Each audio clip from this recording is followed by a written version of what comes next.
Pemerintah Indonesia terus melakukan upaya diplomasi untuk meredakan ketegangan atau deeskalasi situasi geopolitik di Timur Tengah.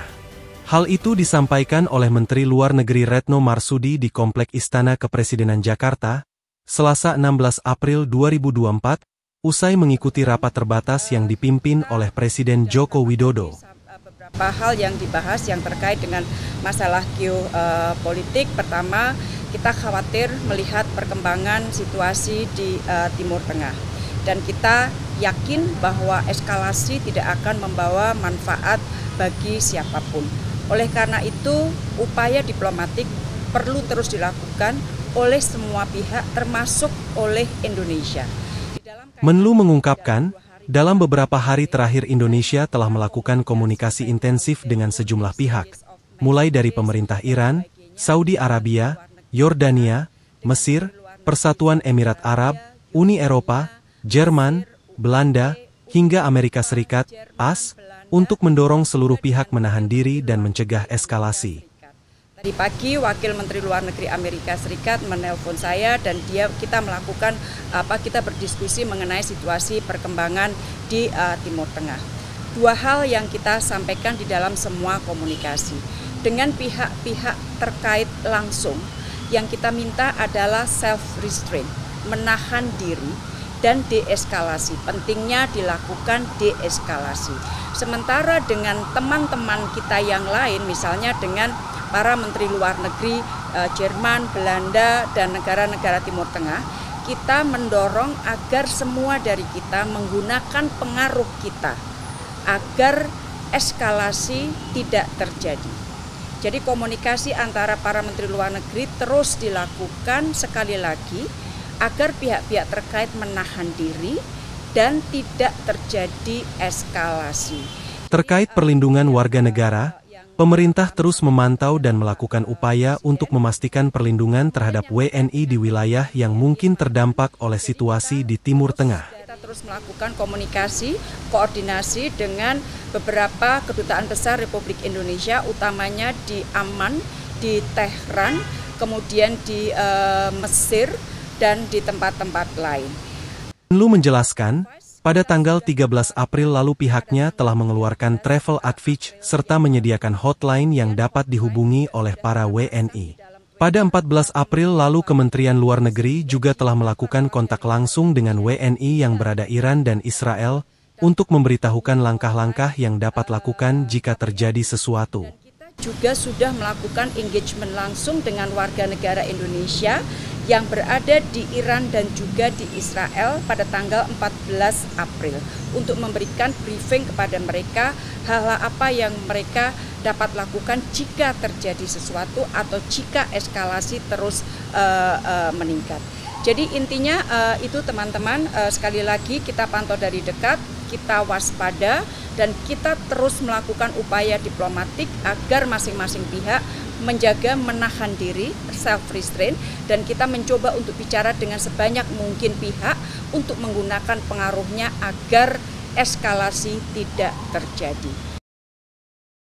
Sementara itu, Menteri Koordinator Bidang Perekonomian Airlangga Hartarto mengungkapkan bahwa pemerintah mewaspadai dan memigitasi dampak ketegangan yang terjadi di Timur Tengah terhadap perekonomian Indonesia. Pertama tentu tadi Bapak Presiden membahas terkait dengan apa yang terjadi di Timur Tengah, terutama yang terkait dengan Iran dan Israel.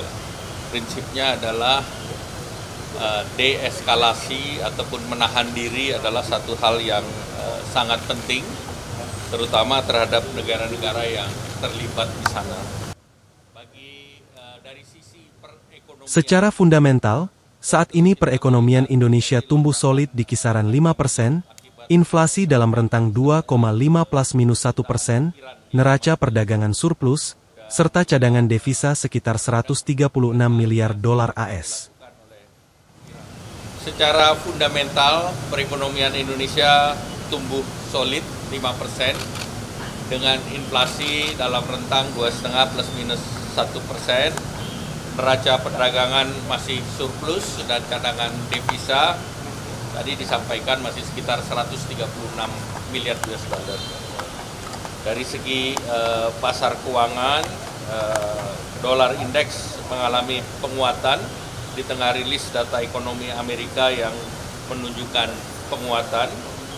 Kemudian eskalasi tentu meningkatkan ketidakpastian, dan tentu yang harus kita mitigasi adalah beralihnya aset ke safe haven, dalam hal ini US dollar, emas, nikel juga mengalami kenaikan.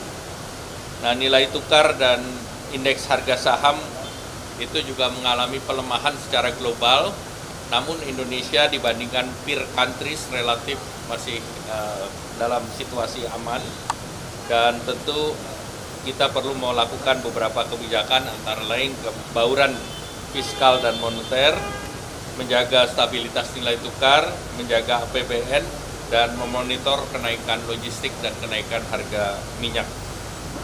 Sektor real, dampak depresiasi nilai tukar dan kenaikan ini salah satu yang dilihat, yang tentu sangat berpengaruh terhadap impor, namun tentu efek juga terhadap eksportir mendapatkan devisa lebih banyak. Tentu ini plus minusnya kita harus jaga.